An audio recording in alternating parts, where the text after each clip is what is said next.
We all want to write our own destiny.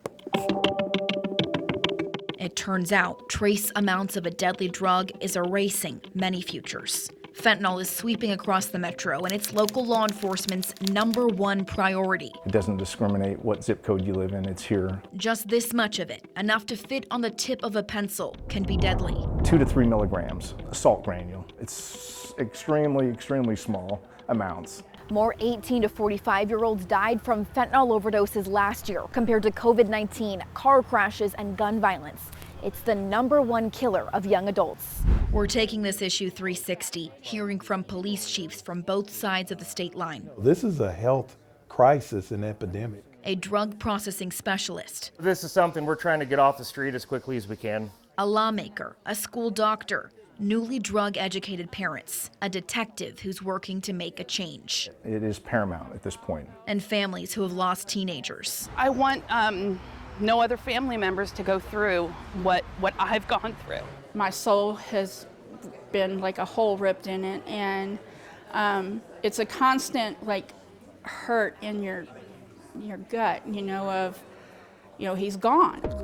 Rebecca Everett knows fentanyl changes families. Her son Taylor died of an overdose. She helps educate other parents. You think, well, I know what a fake pill would look like, and you don't. That's causing parents like Penny Thomas to pay attention. This is something that we all know very little about. She's got kids nearing high school. You hear it and you think it's not going to happen to me, it's not going to happen to my kids or people that I know, and it just sounds like mistakes happen. Sarah Manser is turning her son Ashton's deadly mistake into a warning for I-70 drivers to see. He was kind. He called me mama. I miss that, If I can even stop one person from overdosing, I will definitely. We had 3 subjects at a known fentanyl house. The Clay County Sheriff's Office and the Excelsior Springs Police Department team up to search for fentanyl. Detective Nelson runs the county's drug enforcement program. I've never seen anything like it in my 24 years, ever. So that's the hard part, and I hate to say it, but it's almost triage. That's the way we're dealing with it right now. We were there after they made 8 arrests in one day.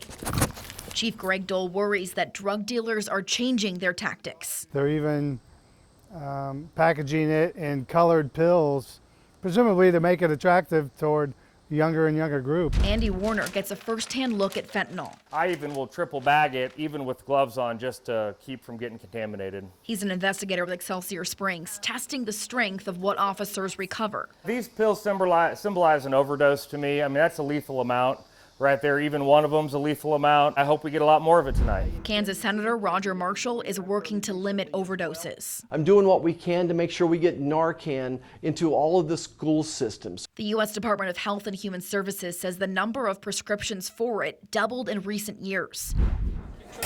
Narcan was key at Kearney High School last year. A school nurse on Dr. Heather Gilkey's team used Narcan to save a student. In class and literally fell out. And the teacher immediately knew something wasn't right. They're increasing their supply across all schools, too. We would have lost one of our students. I love you, Ethan! A deadly overdose at Oak Park High School just last year. Ethan Everly, a sophomore, died after taking a pill laced with fentanyl. He was a leader in our friend group. He always pushed us to do better. He wanted us to succeed, do good in life. It is vigils like this, pain like this, which is why so many people are drawing the line against fentanyl. I think people should be very, very concerned. In the Metro, I'm Megan Abundis, KSHB 41 News.